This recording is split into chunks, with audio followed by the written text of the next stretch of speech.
રાજકોટમાં બાલાજી વેફર્સ સામે મોટી કાર્યવાહી થઈ શકે છે।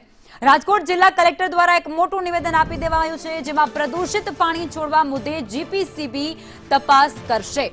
બાલાજી વેફર્સ દ્વારા ગંદુ પાણી એ નદીની અંદર છોડવામાં આવતું હતું, ત્યારે સંદેશ ન્યૂઝ દ્વારા સતત આ મુહિમ ચલાવવામાં આવી અને સતત અહેવાલો પ્રસારિત કરવામાં આવ્યા। જે લોકોને સમસ્યાઓ હતી તે લોકો સાથે તેમના સ્થળ પર જઈ અને તેમની સમસ્યાઓને વાચા આપવામાં આવી હતી અને સંદેશ ન્યૂઝ દ્વારા જ્યારે આ અહેવાલો પ્રસારિત કરવામાં આવ્યા ત્યારે આખરે તંત્ર જાગ્યું છે। આ પ્રદૂષિત પાણીથી 12 જેટલા ગામોના લોકો એ ખૂબ હાલાકી ભોગવતા હતા, ખૂબ પરેશાન હતા। એ તમામ ગામના લોકોના સવાલો પણ સંદેશ ન્યૂઝે ઉઠાવ્યા હતા। ન્યારી નદીમાં આ પ્રદૂષિત પાણી બાલાજી વેફર્સ દ્વારા છોડવામાં આવતું હતું। લોકો દ્વારા એવા આરોપો પણ કરાયા છે કે નદીની અંદર સીધું પાણી છોડવામાં આવતું હતું। જે પણ સંસ્થા, દરેક સંસ્થાને જેનું વેસ્ટ જે છે એને એફ્લુએન્ટ પણ કહેવાય છે। એફ્લુએન્ટ જે છે એનું ટ્રીટ કરીને જ નદી નાળામાં છોડવાનું હોય છે।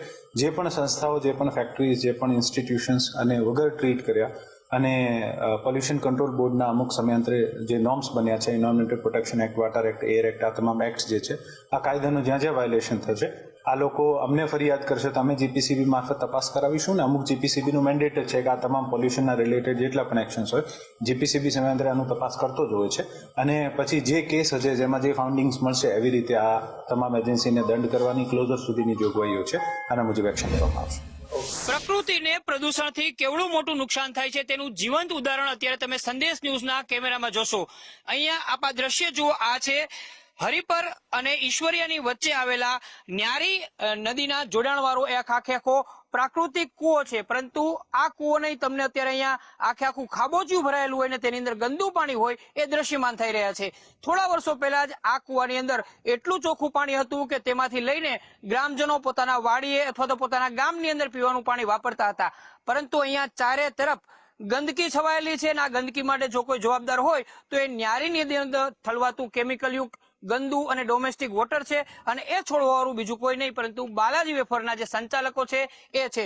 એમને પોતાના ફેક્ટરીનું ગંદુ પાણી ન્યારી નદીની અંદર છોડે છે અને ત્યારબાદ ન્યારી નદીના પ્રવાહની અંદર આવતા આસપાસના ગામના લોકોના ખેતર, કુવા સહિતના તમામ જે પાણીના સ્ત્રોત છે એ ગંદા થઈ રહ્યા છે। આ દ્રશ્ય જ બતાવે છે કે પ્રકૃતિને કેમિકલ અને ગંદુ પાણી કેટલું નુકસાન પહોંચાડે છે અને કયા પ્રકારની પરિસ્થિતિની અંદર આસપાસના ગ્રામજનો અહીંયા જીવવા મજબૂર બન્યા છે। ન તો ફેક્ટરી માલિકોને આ વાતથી કોઈ ફેર પડે છે, ન તો સરકારી તંત્રને, ન તો સ્થાનિક વહીવટી તંત્રને, ન તો પ્રદૂષણ બોર્ડને, કારણ કે તમામ લોકોએ પોતાની આંખો દૂધરાશની જેમ બંધ કરી દીધી છે અને દુર્યોધન અને દુશાસન રૂપી કેમિકલ અને ગંદા પાણીના જે માફિયાઓ છે એ બેફામ બની રહ્યા છે। કેમેરામેન વિપુલ બોરીચા સાથે મયુર સોની, સંદેશ ન્યૂઝ, રાજકોટ। અને હવે આજ મુદ્દે મયુર સોની અમારી સાથે જોડાઈ ચૂક્યા છે। મયુર, સંદેશ ન્યૂઝ દ્વારા વારંવાર સવાલો ઉઠાવવામાં આવ્યા હતા અને મોટું અભિયાન ચલાવવામાં આવ્યું। દરરોજ બાલાજી વેફર્સના જે ગંદા પાણીને લઈ અને સ્થાનિકો પરેશાન હતા, તેમના સવાલો એ તંત્રના કાન સુધી પહોંચાડવામાં આવ્યા અને આખરે તંત્ર જાગી ગયું છે અને હવે કલેક્ટર દ્વારા આદેશ થયા છે કે કાર્યવાહી કરવામાં આવશે। વિગતો શું? બિલકુલ, લખમાં છેલ્લા 10 દિવસથી સંદેશ ન્યૂઝ બાલાજી વેફર ફેક્ટરીના જે ગંદા પાણીનો પ્રશ્ન છે તે ઉઠાવી રહ્યો છે। ન માત્ર ગંદુ પાણી પરંતુ તેના કારણે ન્યારી નદી છે પ્રદૂષિત થઈ રહી છે। આસપાસના 12 ગામો છે તેમના પીવાના પાણીનો પ્રશ્ન, તેમના પશુપાલનનો પ્રશ્ન, તેમની ખેતીનો પ્રશ્ન છે એ પ્રમુખતાથી સંદેશ ન્યૂઝે ગ્રાઉન્ડ ઝીરો કરીને ઉઠાવ્યો છે। એટલું જ નહીં, દરેક ગામ સંદેશ ન્યૂઝ પહોંચ્યું છે, દરેક ગામના લોકોની સાથે વાતચીત કરી છે અને હવે વહીવટી તંત્ર છે તેની આંખ ઉઘડી છે। રાજકોટ કલેક્ટર ઓમ પ્રકાશે આજે સંદેશ ન્યૂઝને નિવેદન આપ્યું છે કે તેઓ આ મામલે શું મોટો એક્શનના રૂપમાં પગલાં લેશે। તેઓએ ગ્રામજનોને પણ અપીલ કરી છે કે કોઈ પણ પ્રકારનો ડર રાખ્યા વગર વહીવટી તંત્ર સુધી તેઓ ફરિયાદ કરે। આ ઉપરાંત જે જીપીસીબીના એટલે કે પ્રદૂષણ બોર્ડ ગુજરાતના જે અધિકારીઓ આંખ મીચામણા કરતા હતા, સંદેશ ન્યૂઝથી ભાગતા હતા અને ફેક્ટરી માલિકોના દબાવની અંદર કોઈ જ કાર્યવાહી કરતા ન હતા, ત્યાં સ્થળ ઉપર જઈને નમૂના લેવાનું જે પ્રાથમિક કામ હોય છે એ પણ ના કર્યું હતું, હવે એમને કામ કરવાની ફરજ પડશે। એટલું જ નહીં પરંતુ રાજકોટ કલેક્ટર છે એમને એમ પણ કહ્યું છે કે અમે અમારી રીતે પણ તપાસ કરાવશું અને જ્યાં જરૂર હશે ત્યાં રૂબરૂ જઈને સેમ્પલિંગ પણ લેવામાં આવશે। એટલું જ નહીં, કલેક્ટરે એમ પણ કહ્યું છે કે આખા કિસ્સાની અંદર જો ફેક્ટરી માલિકો અને જે પ્રદૂષણ કરનારા દોષી ઠરશે તો તેમની સામે દંડથી લઈને તેમની ક્લોઝર એટલે કે ફેક્ટરી બંધ કરવા સુધીના પગલાં લેવાની જોગવાઈ કાયદાની અંદર છે ને તે કાયદાનો ઉપયોગ કરતા વહીવટી તંત્ર અચકાશે નહીં. મહત્વની વાત એ છે કે ફેક્ટરી માલિકોના હાથ તેમની ફાઇનાન્શિયલ તાકાતના કારણે અનેક ગણા મોટા છે, પરંતુ જનતાના હાથ, પ્રજાના હાથ, અને એમાં પણ જ્યારે પ્રજાનો અવાજ સંદેશ બનતું હોય છે ત્યારે તેમના હાથ જનતા સુધી ને તેનો અવાજ છે એ તંત્ર સુધી પહોંચતો હોય છે. અને આખરે તંત્રએ પોતાની આંખ ઉગાડી છે, પોતાના કાન ખોલ્યા છે અને હવે આદેશ આપ્યો છે કે લોકો પણ ફરિયાદ કરે અને વહીવટી તંત્ર છે એ પણ આ મામલે ગંભીરતાથી પગલાં લેશે.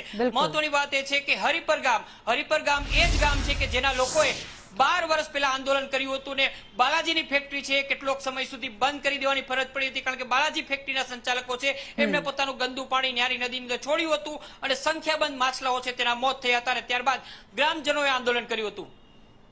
મયુર, આ બધા વચ્ચે તમે એક વસ્તુ એ પણ નોટિસ કરો કે જ્યારે પણ કોઈ સામાન્ય માણસ ઉપર આ પ્રકારની કોઈ લાગતી હોય છે અને તેના ઉપર કોઈ એવા થતા હોય છે ત્યારે આક્ષેપો, ત્યારે સ્થાનિક પ્રશાસન હોય કે પછી ઉપર લેવલના પ્રશાસન હોય છે તે એટલી ગંભીર કલમો લગાવે છે, એવા કાયદા હેઠળ એમને સજા કરે છે, પરંતુ બાલાજી વેફર્સ સામે 10-10 દિવસ સુધી, 12 દિવસ સુધી આવા આરોપો લાગે છે, ગ્રામજનો દ્વારા પોતાના આક્ષેપો કરવામાં આવે છે, પોતાના સવાલો મૂકવામાં આવે છે અને તે છતાં માત્ર તપાસનું તરકટ રચાશે તે પ્રકારની સ્થિતિ હતી. અને હવે જઈને કલેક્ટર જાગ્યા છે. બિલકુલ 12 દિવસથી સતત ગ્રામજનોનો અવાજ, ગ્રામજનોની ફરિયાદ છે. સંદેશ ન્યૂઝ પ્રમુખતાથી ઉઠાવતું આવ્યું છે, એટલું જ નહીં પરંતુ પુરાવા પણ આપ્યા છે. સંદેશ ન્યૂઝ, હું અને મારી ટીમ છે એ બાલાજી વેફરની જે ફેક્ટરી આવેલી છે ન્યારી નદીના કાંઠે ત્યાં ગયા હતા. બાલાજી વેફર છે તેમને નદી કાંઠાની અંદર કેટલાક ભૂંગળાઓ મૂક્યા છે અને ભૂંગળા દ્વારા ગંદુ પાણી સીધું જ નદીની અંદર છોડવામાં આવે છે. એ દ્રશ્યો પણ બતાવ્યા હતા. આ દ્રશ્યો મેં પોલ્યુશન બોર્ડના જે અધિકારીઓ છે એમને પણ અમારા કેમેરામાંથી બતાવ્યા હતા કે તમે તમારી આંખો ખોલો અને જુઓ આ કયા પ્રકારનું પાપ છે નદીની અંદર ઠલવાઈ રહ્યું છે. નદીને આપણે લોકમાતા કહીએ છીએ, નદી છે એમની પૂજા કરીએ છીએ, એમનું ચોખ્ખું પાણી છે એ ન માત્ર મનુષ્યો પરંતુ તેની અંદર રહેલા માછલાઓ, જીવજંતુઓ, પશુઓ તમામ માટે વરદાન રૂપ હોય છે. પરંતુ આ નદી છે એની એક પ્રકારે હત્યા કરવાનું ષડયંત્ર કયો કે ષડયંત્ર ને પાપ કયો તો પાક, એ દૂષિત પાણીના જે રચયિતાઓ છે એ દ્વારા કરવામાં આવતું હતું. પરંતુ એક પણ પ્રકારની તપાસ, એક પણ પ્રકારની કાર્યવાહી છે એ ગુજરાત પોલ્યુશન બોર્ડના અધિકારીઓ કરી ન હતી. એટલું જ નહીં, જ્યારે બીજી વખત સંદેશ ન્યૂઝ તેમની પાસે પહોંચે છે, તેમને કહે છે કે તમે શું કાર્યવાહી કરી છે, જવાબ આપો, તો તેઓએ તો મીડિયાની સાથે વાત કરવાને બદલે ભાગવાનું જ પસંદ કર્યું હતું. હજુ પણ ગુજરાત પોલ્યુશન બોર્ડ છે એ આંખ મીચામણા કરી રહ્યું છે, કારણ કે કોઈને કોઈ પ્રકારે કોઈ વજન છે એના ઉપર તપાસ કરતા રોકી રહ્યો છે. બીજી તરફ વહીવટી તંત્ર છે એમને અત્યારે પોતાની આંખ ઉગાડી છે અને કહ્યું છે કે તેઓ ગુજરાત પોલ્યુશન બોર્ડને આદેશ આપી શકે છે.